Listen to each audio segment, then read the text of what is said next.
Hey everybody, I want to do a quick video here. As you can see, this is my everyday carry. It's the Charter Arms On Duty 38 Special 5-shot. The thing I wanted to show you guys is that there is a myth about revolvers, which it was true back in the day when revolvers were first being manufactured, like in the 1800s. But now recent modern revolvers have changed this. The thing is, it used to be that your revolver would go off if it was dropped. Now I'll show you why it won't go off now in this modern day revolver. Okay, so we're going to close the cylinder. I'm going to pull the hammer back. Okay, do you see that plate? Watch, I'll do it again. Alright, watch this plate come up. It's that plate that's moving right there in front of that little pin. That's the firing pin. That's called the fall block. It's basically called a fall block safety. That's really the only safety on modern day revolvers have, unless you have like a Taurus that has the lock on the hammer back here, but this one does not. This is a Charter.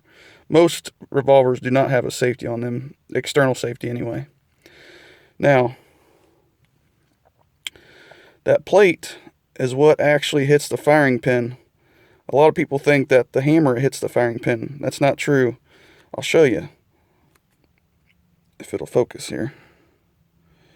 Now when I release this and keep the trigger pressure on the trigger, when I release the hammer and let it go, you can see the firing pin protruding, and that's when it would strike a cartridge.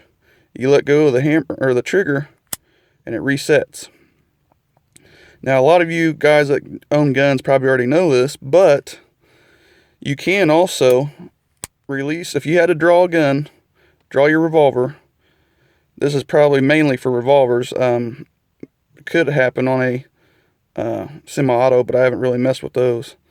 But this right here, if you had to draw your revolver and you pulled the hammer back and you had somebody at gunpoint and you wanted to let your hammer down easy without letting the cartridge off, this is how you would do it. You would pull the trigger, let the trigger go. Don't touch the trigger anymore. All you do is just touch the trigger to engage the hammer.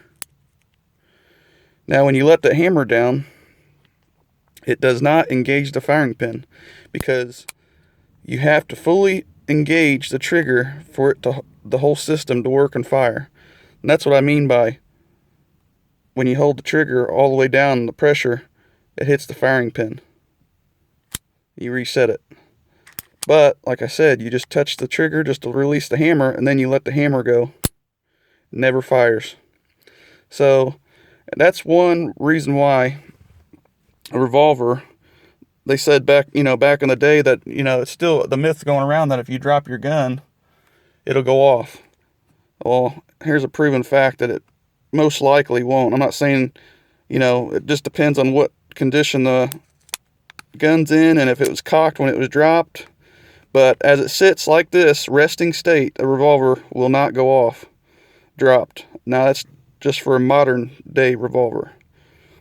Like I said, modern day revolver has the fall block safety that blocks the firing pin until the hammer and the trigger are fully engaged, which in turn fires a cartridge. So I want to make a quick video on that, guys, and I appreciate it. Thanks for watching. Thanks for staying tuned. If you like my videos, please subscribe and click the like button. We'll catch you all later. See you on the next one.